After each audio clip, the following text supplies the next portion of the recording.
Hi everyone, it's 5 in the afternoon in Spain. We will start with the Employment Compliance in Spain webinar. I'm Juan Carlos Lombardia, Employment Partner of Bartolomé Briones, and here with me is also my colleague Beatriz Corral. Thank you for making the time and joining us for this webinar. We are here today to give you an overview of the main labor obligations that companies have to comply with, and that many of them are not aware of all of these obligations. It's important to emphasize that no matter the nature of the legal entity in Spain, these obligations are mandatory for the companies. Nowadays, actually, the labor authorities are carrying out a lot of inspections that could result in penalties for non-compliance, as well as judicial disputes. Due to the time that we have today, we aim to be as brief as possible and focus on the most important points, and have some time at the end for answering questions that may arise during the presentation. Regarding the presentation, is divided into parts. The first one, we will talk to you about the obligations for all companies, no matter the size or number of employees. And in the second one, about obligations for companies with 50 or more employees. Please feel free to post your questions or doubts in the chat, and at the end of the presentation, we will try to answer as many as possible. Then let's start with the first part. I hand the floor to my colleague Beatriz, who is going through this section. Okay, thanks, Juan Carlos. I am a senior employee of the employment team, and I will be talking a little bit about the labor obligation that all the companies have to comply with, no matter the number of employees. So I'll start with the salary registration, and then the work injury registration, labor and sexual harassment protocol, and finally the digital disconnection protocol. So to begin with, I'll talk about the salary registration, which is mandatory from April 2021. And this protocol has to reflect the average of the remuneration of all of the employees of the company, disaggregated by sex and professional groups or category of equal value. It has to be done every calendar year, and it has to include the salaries of the employees who have been hired in the company between the first day of January till last day of December. As I said before, all of the employees have to be included in the salary registration, also management and senior management, regardless the type of contract or labor seniority. For example, indefinite temporary employees have to be included also. Pay attention to the companies with more than 50 employees that in case of salary differences higher than the 25% between genders, the companies have the obligation to include a justification of why there is such as differences.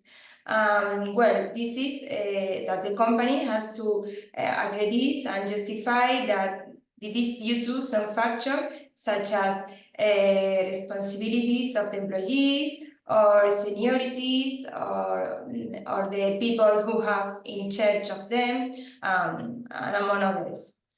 All of this must to be considered to avoid the serious infringement, which is the fines up to 7,500 euros. Okay, but let me stress that this is a possibility for non-compliance, not a guarantee that the company will receive this sanction. But also it is true that nowadays the labor inspectorate is very focused on this salary registration that the companies have to be implemented. Okay, so let's move to the next slide. That is the working time registration, which is mandatory from March 2015. 19. It is mandatory for all employees, which has to record the daily working time, with some exceptions, which is a special employment relationship. For example, the senior management, they don't have to do it. And also employment relationships excluded from the application of the worker statute. For instance, the self-employed or employees member of cooperative, among others. Well, we always highly recommend to implement the working time registration protocol, also for the employees who are hired in the company to know how they have to record the work on time. If the company didn't have it, they have to follow the system for the time recording established in the applicable collective bargaining agreement or collective agreement or company's decision after the consultation period with the workers' legal representative if there exists. Finally, I would like to point out that it is extremely important for the companies to have this policy, not only for the fines that will be from 751 euro to 7,050 euro, but also because nowadays labor courts are confirming that the breach of this obligation for the company will imply overtime for the employees without evidence by them. Just for information, we had recently a case in which an employee was claiming 90 hours of overtime, and due to the fact that the company didn't have in place the working time registration, the labor court accepted the claim of the employee. So finally, the company had to implement a new working time registration apart from the fine of this procedure. Okay, let's continue to the next one, which is the labor and sexual harassment protocol, mandatory from April 2007. Well, the labor regulations establish that it is important to have two different protocols, which is labor harassment protocol and sexual harassment protocol.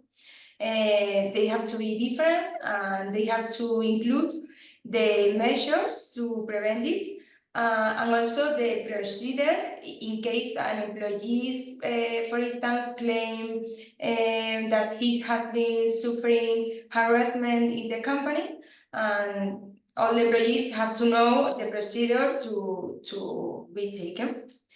Well, there is the possibility of including this protocol inside the quality plan. Well, the quality plan is a protocol that my colleague Juan Carlos will explain later on.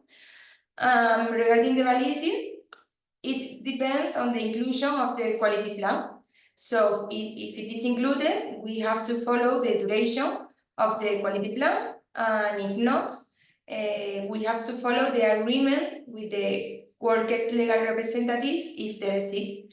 But please bear in mind that the maximum validity of the labor and sexual harassment protocol is 4 years of maximum. And after that, it has to be reviewed and updated if necessary. As for the possible penalties for non-compliance, it can be imposed as serious infringement with fines up to 7,050 euros. Also, labor authorities can impose civil and criminal liability, and also surcharges on social security benefits if there are some accidents at work or professional businesses. But also, the labor authority can impose a very serious infringement with higher fines and also another penalties such as automatic loss of aids, bonuses, and benefits, and also the exclusion for a period between 7 months and 2 years to access some type of benefits of the employees, of the companies. But obviously, the degree of the infringement will depend on many factors of the companies. For example, the number of employees, the size of the company, also if there has been a case of harassment in the company and the company didn't take action of it. So finally, to conclude, I'll be talking about the last slide, which is the digital disconnection protocol. And this protocol is mandatory from December 2018. As the other protocol, it is mandatory for all of the employees, including those in management position, and also for interns and for all type of contracts, such as part-time contracts or full-time. And this right of digital disconnection implies that the employees will not be obliged to respond to the communication or phone calls from the company or clients outside the working hours. And also that they can even disconnect the electronic devices provided by the company when they are on holidays or rest periods or leave. In particular, it is very important to pay attention to the remote workers that nowadays they are working outside the office, and the labor inspectorate is very focused on these employees, and that the company has the digital disconnection protocol for this case. Well, of course, the fact that the company has a digital disconnection protocol does not mean that automatically the employees will comply with this policy. However, the company has to have it in place, have to follow up the implementation, because from our experience, this is a very important protocol from the employees' lawyers when there is a dispute between employee and company. For instance, in a dismissal case, there is a high probability that the employee claim that the dismissal has to be considered as null and void due to the fact that the company has breached the labor obligations and also the mental health. Well, as for the possible penalties for non-compliance, which will be fines up to 7,050 euros. Please be aware that the labor authorities are also sometimes sending requirements prior to send these penalties, because it is nowadays a very important protocol that all the companies have to be followed. Okay, so well, I have seen some questions in the chat, but we will answer later on. Let me hand over to Juan Carlos, who will continue with the presentation. Okay, thank you, Beatriz, for your explanation. Moving on to the other topics, I would say that the following are the most relevant for companies with 50 or more employees. As you can see in the slides, the points that we are going to cover are equality plan and salary audit, whistleblowing channel. In my opinion, this is one of the most important that nowadays the company should have in place. Hiring people with disability. This means to have a quote of 2% of the workforce must be employees with disabilities. This is an obligations that come from years ago. This is not a new obligation for the companies, but the reality and the statistics proves that this is something that at some companies still is not being implemented and is not complied with. And finally, this is really a new one that is pending to some further regulations and developments, is the protocol for LGTBI people. Going into the first point, equality plan and salary audit, I have to say that this is mandatory from March 2022. As you may know, the purpose of the equality plan is to prevent and correct potential differences between men and women. At the end, the purpose is to correct all the differences, not only in salaries. I mean, the finality of the equality plan is to correct differences in all the labor areas, I would say. This requires to make an analysis on the promotion, on the recruitment, on hiring policies, on salary policies. This is something that the company needs to work with the workers' legal representative. This is done through a consultation period that is part of the equality plan and the salary audit. And as I said, requires to maintain a consultation period. I would say that the equality plan contains 5 stages or phases. The first stage is the consultation period. Is required to create the commission of negotiation that is composed by the company and the workers' legal representative. Sometimes, in cases that companies does not have or do not have a workers' legal representative, this could make more complicated the procedure, but this does not mean that the company could not go through the consultation period. This required to make all the communications to the major trade unions. But going back to the 5 phases, the first phase is the consultation period. The second one is really important, is the diagnosis, the analysis of the main data of the company.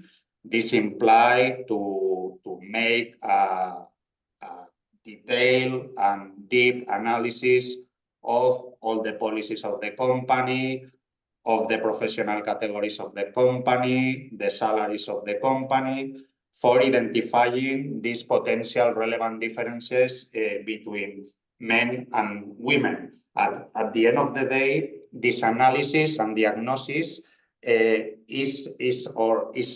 allows to know which is the level or degree of compliance of the company in terms of equality.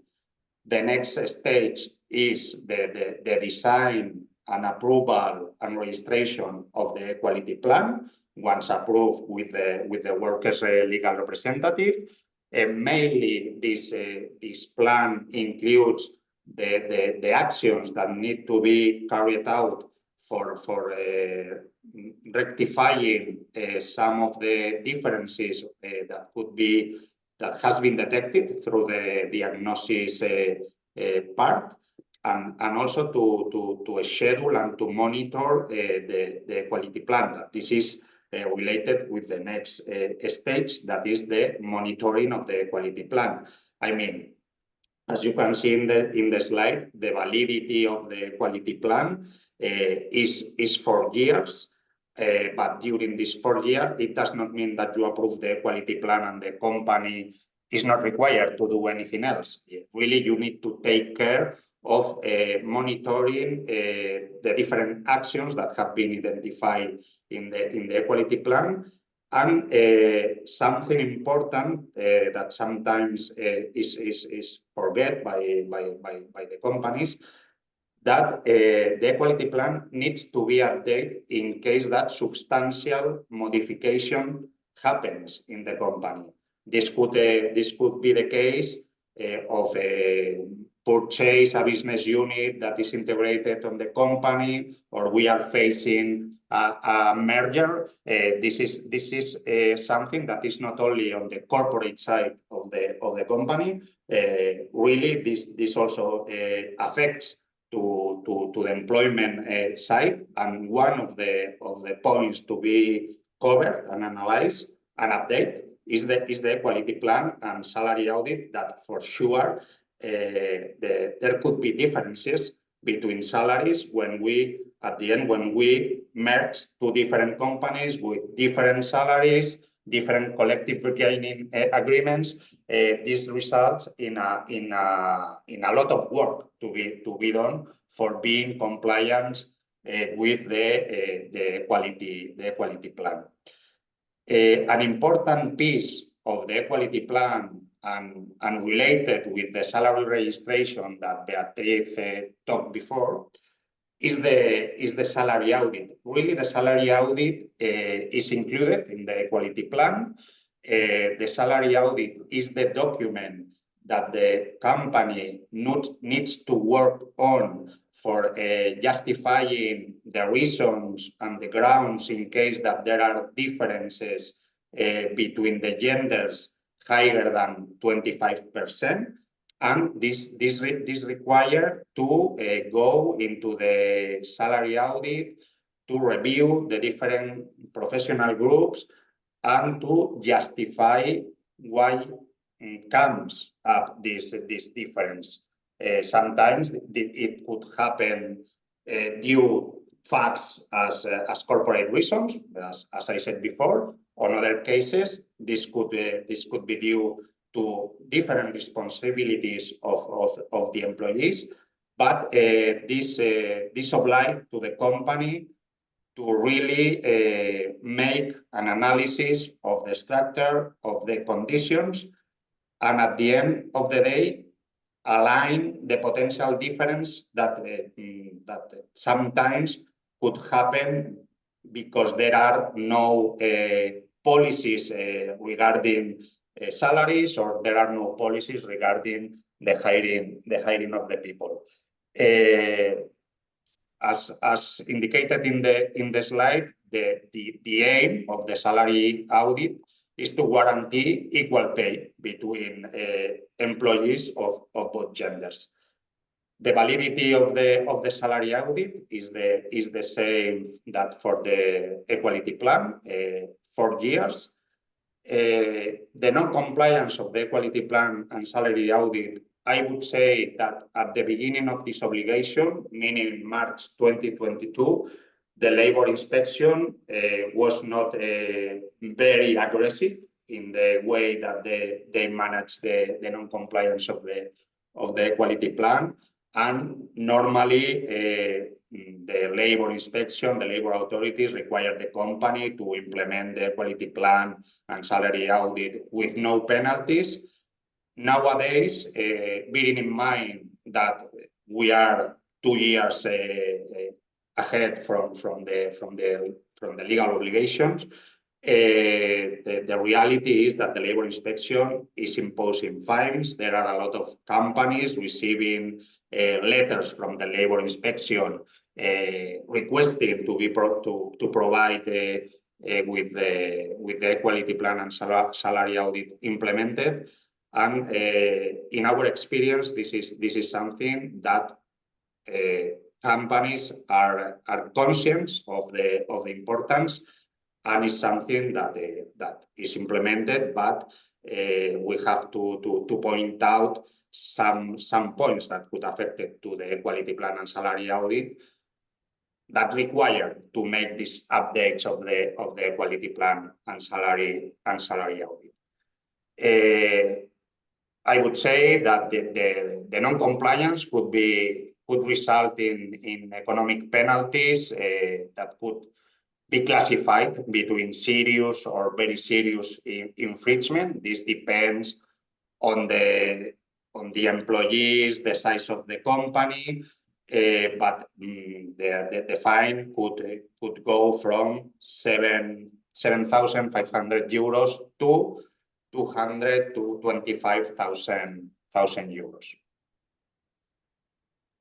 Going into the next point that we want to cover today, and as I said, for me, this is something that is really very relevant and that companies need to look into, and is also connected with the compliance system that normally international companies have in place, but this whistleblowing channel requires to adapt or to adjust these compliance systems that the companies already have in place.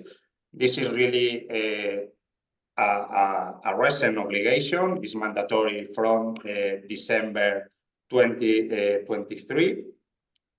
The company is obliged to implement an internal channel that in the law is known as internal system information.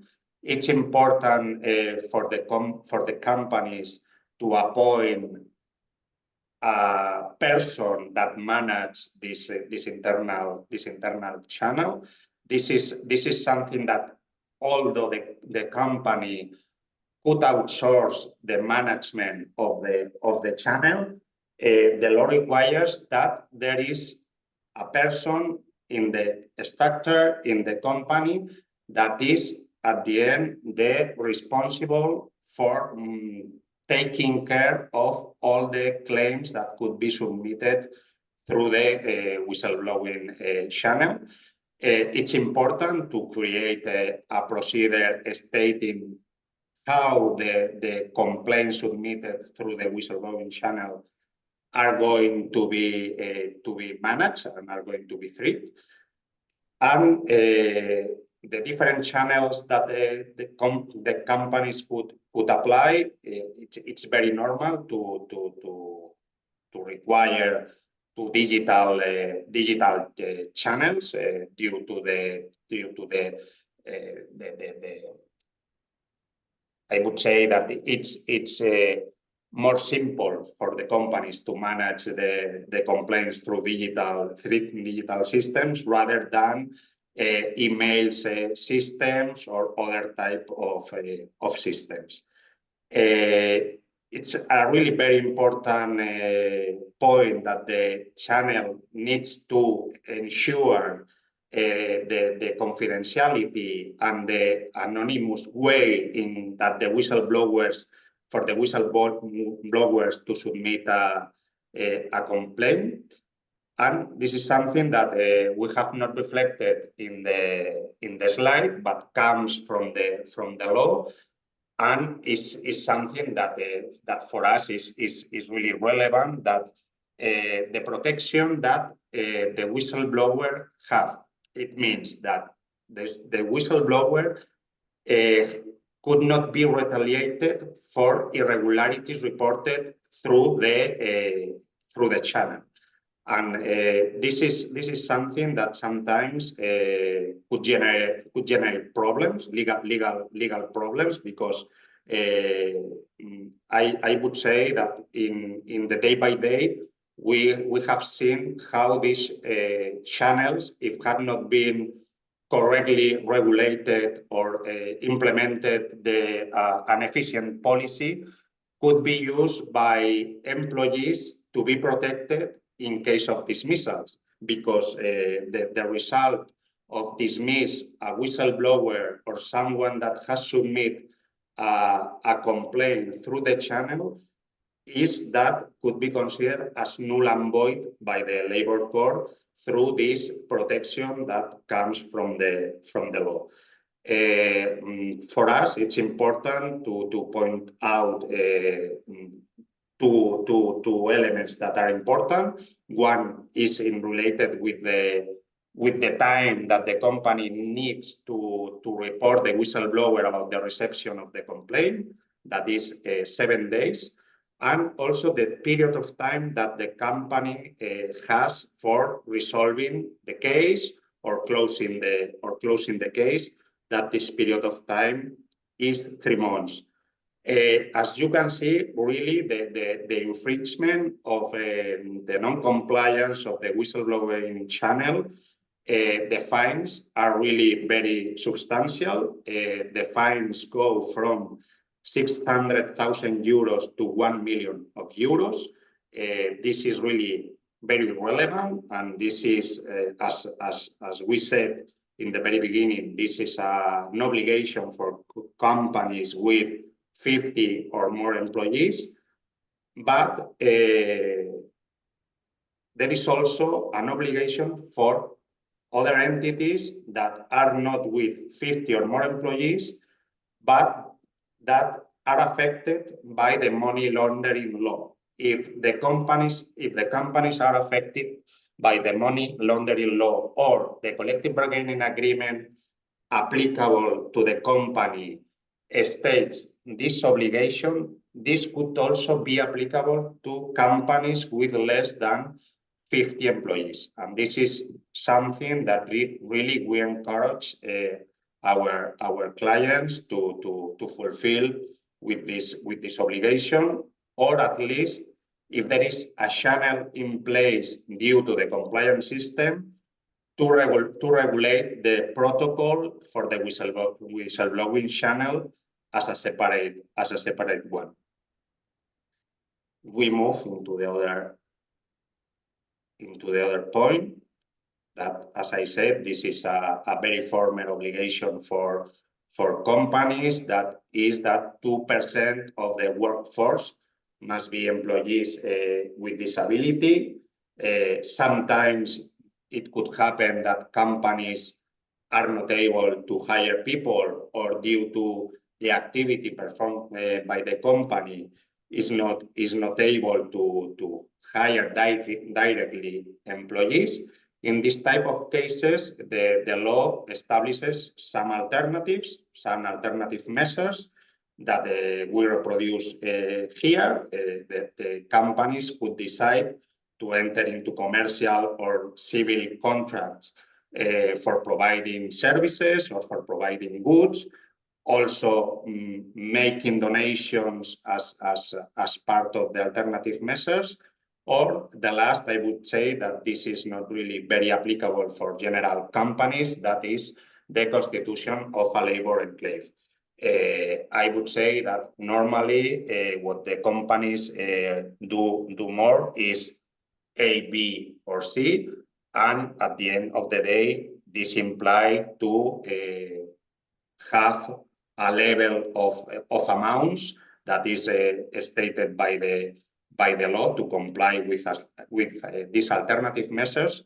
But this is not a decision of the company to go to alternative measures. For going to alternative measures, it's really important to request a certificate of exceptionality to the labor authorities, and the labor authorities have to grant this certificate of exceptionality for allowing the companies entering into these alternative measures. This is not a decision that is discretional or unilateral by the company.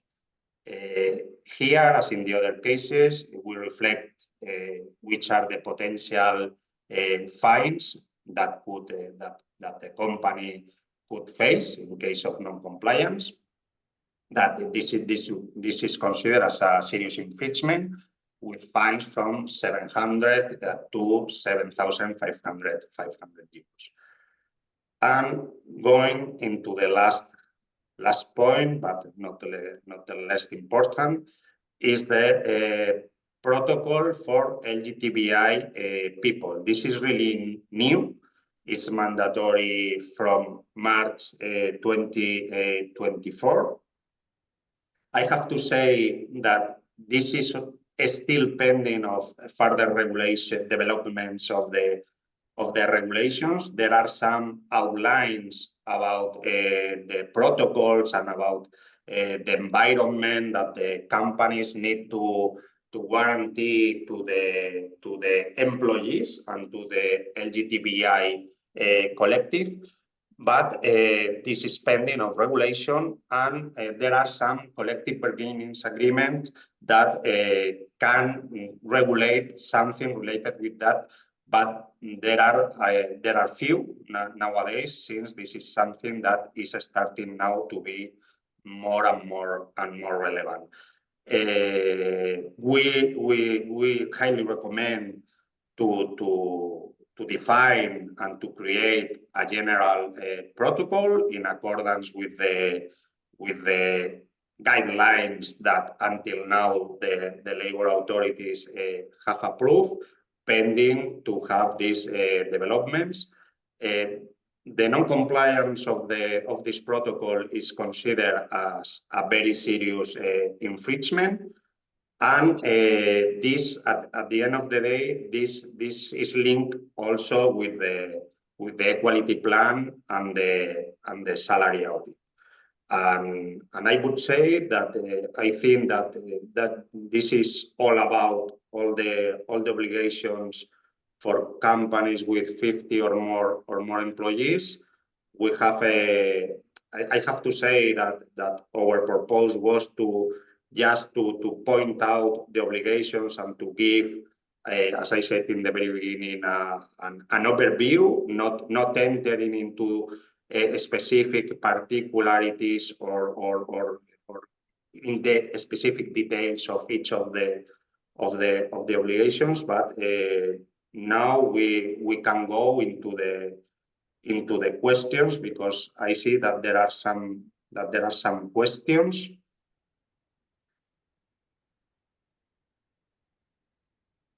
Okay, there is a question related with the working time registration. I think that this is for you, Beatriz.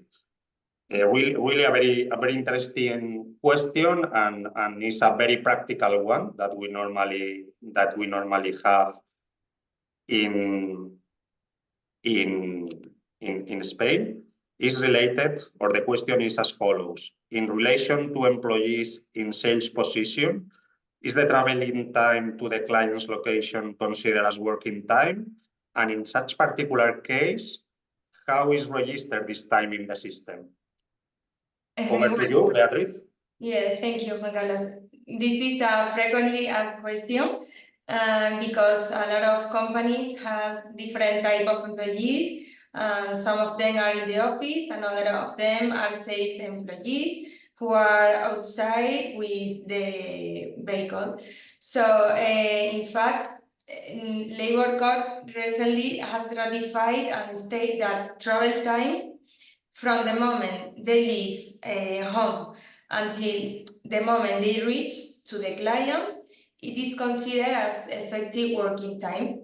And also lunch with clients or meetings with them, it is also considered as working effective time. This is why there is so extremely important to have implementation, the working time registration, to have it in place and to review it. And also the company can have different type of recording of the working time register. For instance, for the employees who are in the office, they can use maybe an Excel or with the hand, but for the sales employees, the companies may implement an IT system, and they can register the time they leave the house when they arrive. Also because of the overtime I have talking before, because a lot of employees, sales employees, have a lot of time during all the day. So that's why it is extremely important to have this policy in the company. Okay, I would say that maybe, Beatriz, regarding the working time registration, it's important also which are the systems, no, that the company has in place. I mean, this is normally something that we see in the day by day, that labor inspection prefers digital systems rather handmade systems.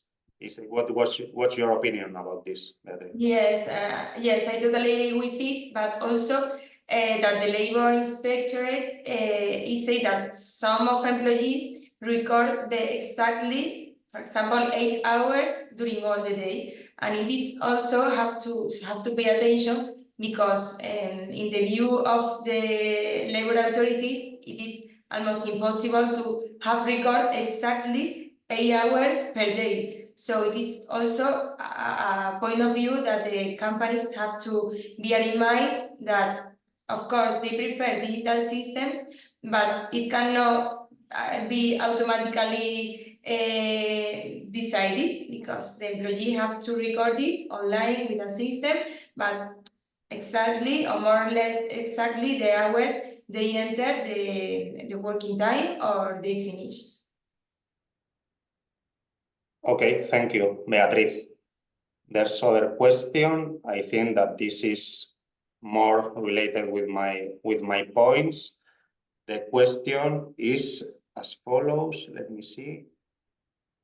In case of companies that belong to a group, could the internal channel be common for all the companies? Okay, I would say as a lawyer that regarding this question, the answer would be depend. And it would depend on the policy of the parent company. It's really important in cases of company groups in accordance with the consideration of company group in Spain, that the parent company regulates the use of the internal channel. But this does not prevent that for the Spanish legal entity or for each of the legal entities, it's legally required to appoint a person in charge of each of the legal entities for being in compliance with the law. Okay. There's another one related with the working time registration, I would say. Yes. This is for you, Beatriz. How could the company act if the employees register overtime not approved by the company? This is why it is extremely important to not only to have a policy in place that regulates the working time registration, but also that overtime has to be approved by the company, the managers, and your superiors, because some of employees enter a lot of hours that excess from the normal hours. So there is also to have a person in charge of controlling it, and if they see that a person has entered more hours, they have to require the employee if those hours have been approved or not by the manager, and if not, they have to be corrected. This is why what the labor authority see in the company, that the company has implemented it and also has corrected or has paying attention to the fact that some employees can enter more time. And it is also important to avoid judicial dispute that could arise regarding this system. So there is not only is important to have it in place, but also to have a person who have to control every time or a certain period of time that employees are doing the best and they are entering the correct hours and they have been approved. Okay, thanks, Beatriz. We have other question that really is not related with the topics that we have covered today, but I consider that the question is really interesting and is really a matter that is happening in Spain and in other countries of the European Union. And the question, I would say, that would be also interesting for other attendees of the webinar. The question is as follows. I have a question regarding the use of an employer of record in Spain. There are many employer of record companies that offer this service in Spain, but we understand that both the employer of record and foreign customer company are breaching staff leasing and or outsourcing legislation. Can you share any opinions or insights of this? As I said, this is really a very interesting question, but also a very controversial one. But first of all, I have to say that there is no recent case law related with employers of records, at least in Spain. It's really that if we go into the provision of the Spanish Workers Statute, it could be understood that an illegal transfer of employees, as you say, and as staff leasing, as consequence of application provision 43 of the Spanish Workers Statute. But this would depend also in the commercial contract signed between the employer of record and the company requesting this service. It's not only a matter of labor. This would really be very important to draft and to secure the commercial contract, and depending on that, the consequences of these employer of records could be really controverted. But as I say, this is not a 100% sure answer. This is an area of blacks and whites, a gray area, and we need to wait for some judicial resolutions if at some point there are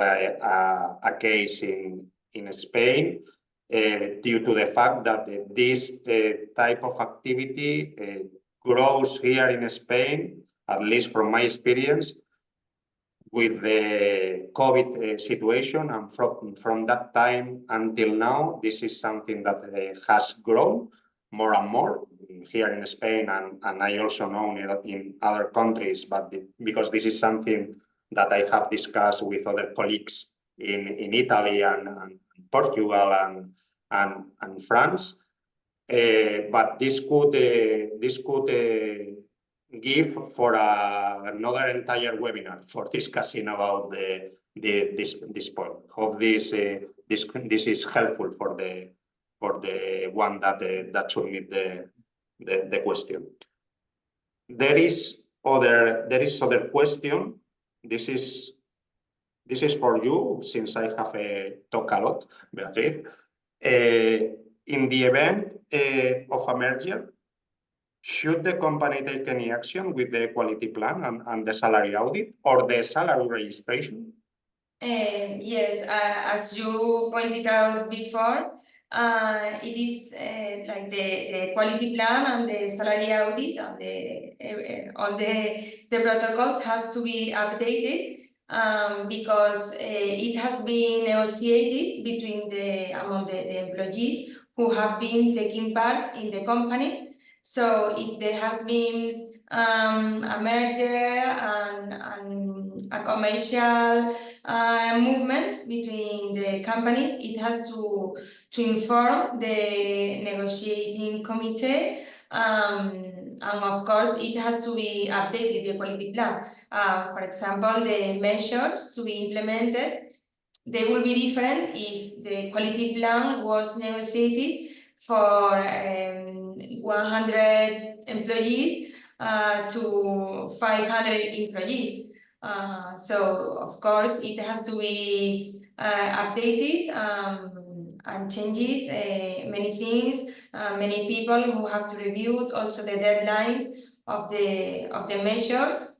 For instance, if a company, if the quality plan was for less people, the deadline of the measure, maybe they are each month or each 2 months. And if they have to review some measures of huge people, maybe they have to separate and also to specify that it is totally different the employees who have been negotiated a quality plan and now.